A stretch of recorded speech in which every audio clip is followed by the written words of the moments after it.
running a marketing team or standing up back office operations or managing technology development programs, the best laid plans will always compete against changing drivers, objectives, priorities, direction, and having an underlying foundation that helps you understand, observe, and manage the critical metrics in your program will give you the agility to be focused and responsive to those shifting demands. Just as a quick introduction, yes, thank you, Jordana. As a quick introduction, I'm charismatic. Yes, that is the name my mother gave me. I'm the CEO of the Matic. My team and I design, build, and manage systems for companies that want to get back to the business of growth and innovation. Over the last 20 plus years, I'm not going to tell you how many, my skills have been in service to companies of different sizes, from startups to corporations, and lots of different configurations in between. So in our time together, I want to share a basic framework that you can use to build or retrofit your program for success. And because we don't have a lot of time, these are going to be very broad strokes. And depending on the size of your program, you can adapt, iterate, and scale to the depth and level that your programs and teams would need. I just want to give you some kind of different ways to organize information that you probably already know. So first, let's get on to establish a baseline. For the purpose of this conversation, I want to say that data is information that's organized, collated, and sorted in ways that inform and refine the work that you're moving forward. Without this aggregate layer, data is just chaos. It's overwhelming, it's indecisive, it's definitely not helpful. So when data has easy to measure components like numbers and other perceived values, it's a lot easier to work with. It's a lot easier to measure. But today, I want to talk about information that's not necessarily as discrete. So understanding how to organize this information is the critical component to being able to evaluate the trends and find the insights that you need that's going to help you with your programs. There are lots of different ways to organize the same data sets, and each view will give you different perspectives. Recently, we worked with a client who was having trouble with customer retention, and based on the data and offboarding feedback, it was showing that support resolution times were too long. So their first approach was to add more customer support resources. But when they didn't just run into the same problems. It actually, adding more resources seemed to aggravate and compound the problem. Resolution times actually took even longer. So the Matic approached the same data set from different perspectives. And we were looking for other potential pitfalls to this problem. And we found a bunch of them. We addressed each of those pain points, and we were able to map out and execute a plan of action that reduced churn and extended renewals that didn't actually include adding more resources to the problem. So if you're not sure how to organize your data to work for your needs, start experimenting. That's what I want to say about that. Your findings might lead to more questions. Finding answers to those questions will lead to other questions, but eventually it'll lead you to the insights that you need. Now I want to quickly talk about what I mean when I say programs. When I say program, I mean the collection of work that satisfies a particular objective. It might include projects with a finite terminus and objectives. It can also include operating routines with cyclical milestones. In a larger technology security program that we supported, this included projects that established identity, privilege, and access for different individuals, routines that monitored how information is managed within the organization. And in a smaller marketing program we established, it included a branding project, some messaging strategy, and monthly cycles of content planning, execution, and distribution. Now, these two programs were very different in their objectives, very different in approach, very different in execution, but what they had in common were specifically laid out objectives. So when you're crafting objectives for your program, be specific. And if you need to, you can start by borrowing some project management principles of time, scope, and budget. So refine your objectives within those parameters. When does it need to be completed? What needs to be completed? How much is it supposed to cost? When we supported a digital transformation program for a financial services client, we were asked to rework one of their loan application workflows.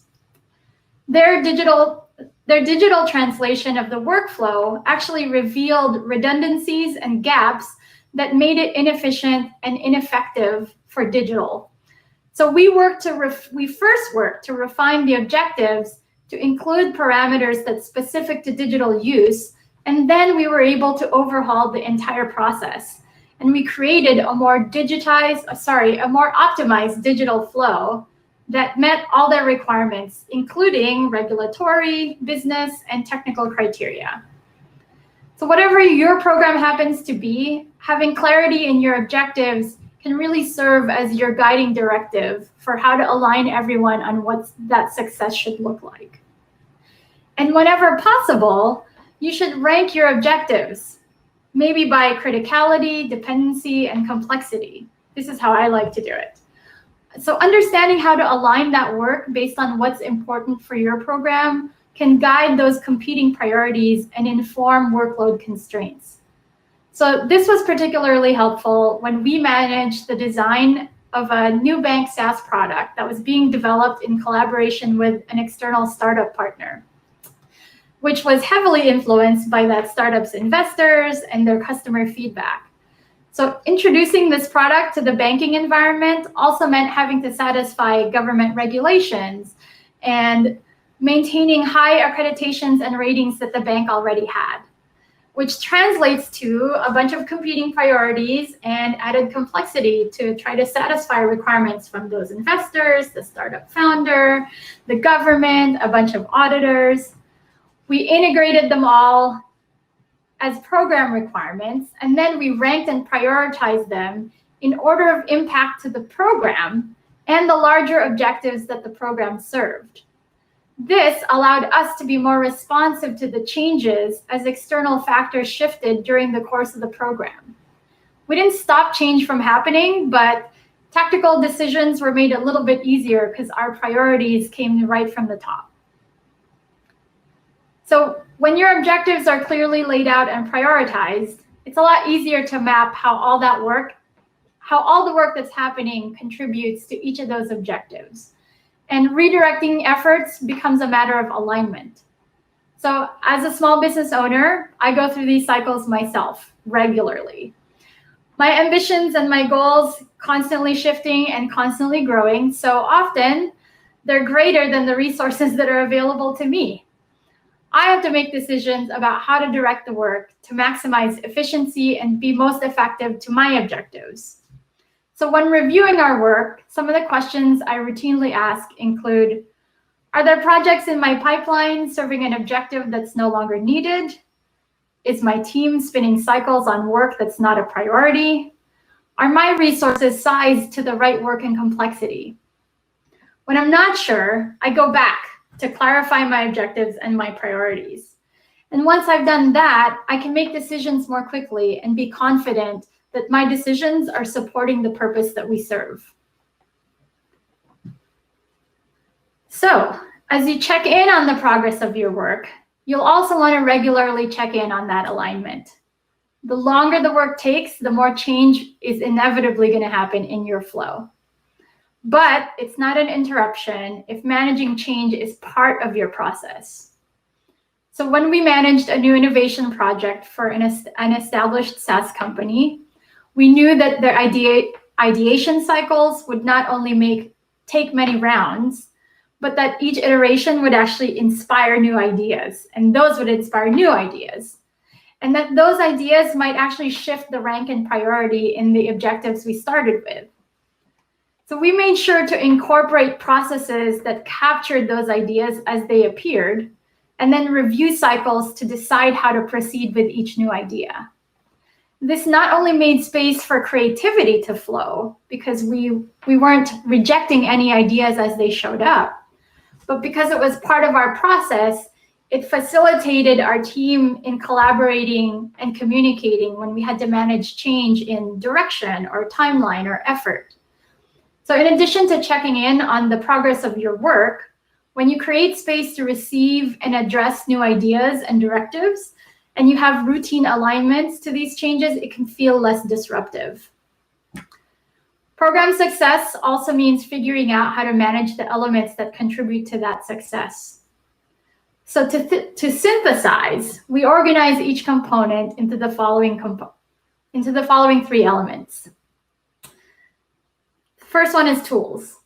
Tools create the environment that support your work. In its broad definition, it can include the devices the work is performed on, the software installed on those devices, and any templates that are used to create consistency and predictability in your flow. It should also include the tools that you use to monitor and evaluate your work in progress. When we initiate a client engagement, our kickoff includes a review of the tools we'll be using for communication, collaboration, monitoring, so that we can set the stage for where all participants will be contributing their work. Having this prescribed environment that everyone can follow is essentially a framework of its own. It helps orient all participants on where different parts of the work happen and what to expect when interacting with it. The next element, number 2, is process. Clarifying what needs to happen, when it needs to happen, and how it needs to happen can help set the right expectations for everyone involved. We had a client come to us because their last vendor didn't have a process laid out for the work that they were doing. And they weren't doing a bad job, but not knowing when work deliverables were happening or what they should be expecting next made it difficult for our client to anticipate and plan for when and how they might be able to use the deliverables that were promised. Because process is a big part of delivering our work, our customer chose us to be able to plan their own work better. Having a clearly defined process creates consistency and predictability and allows those using the process to focus on their contributions rather than the mechanics of the work. The last of these elements is skills. So it can mean a lot of things, but program participants who understand how to use the tools and the processes within their view are better positioned to be successful in delivering their work. This can mean training and communication to existing participants or sourcing other resources to provide the skills needed. In our work with our clients, it usually means a little bit of both. When we helped our SaaS clients set up a support model for their new product, we brought an architect and a couple of engineers to reorganize their code base and build some monitoring tools, a process specialist to document onboarding and troubleshooting processes, and a resource strategist to help hire and train the resources that they needed to continue the work. Without the right skills in place, you'll need to make sure the work includes making space to source for those skills, whatever that means for you, whether that's training or sourcing. So finding the right combination of tools, process, and skills will be unique to every kind of program, and in fact, unique to every engagement in our experience. So making sure you're also keeping this in your routine reviews so that it's aligned with your program objectives. So quickly summing us up, because we're almost out of time, I want to say organize your information in ways that inform and refine the work. Ask lots of questions and then reorganize it again until you find the information you're looking for. Look for different ways to organize that. Be specific and clear about your objectives so that you can better align the work. Rank those objectives so you can inform what your priorities are, and then map your work to those objectives so that you can adapt to change quickly because you'll know what the priorities are.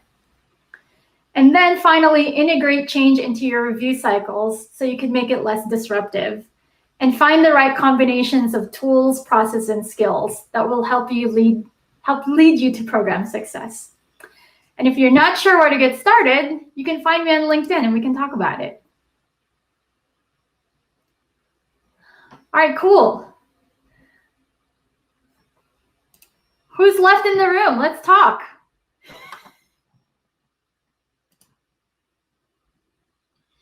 How much time do we have left? Do I have any tips on how to get started capturing data? Yes.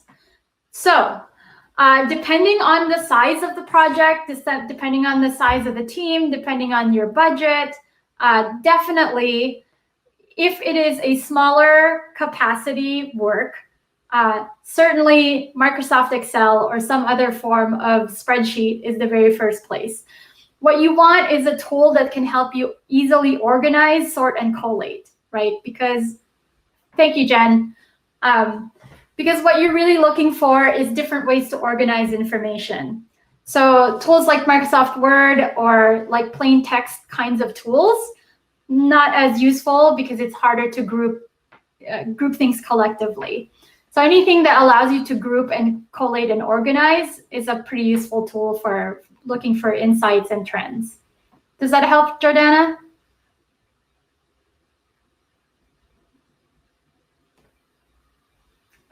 Yay. By the way, this is so weird that I'm the only one I can hear. If you want to get on and actually speak, I welcome it.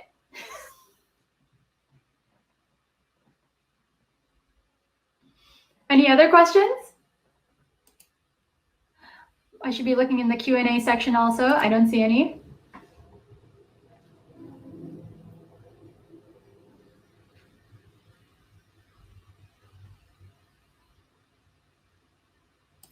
Okay, well, I don't think there are any other questions, but I definitely want to invite everybody. We'd love to see you follow us on LinkedIn, and definitely let's connect on LinkedIn as well. Thanks so much, everybody. Have a great conference.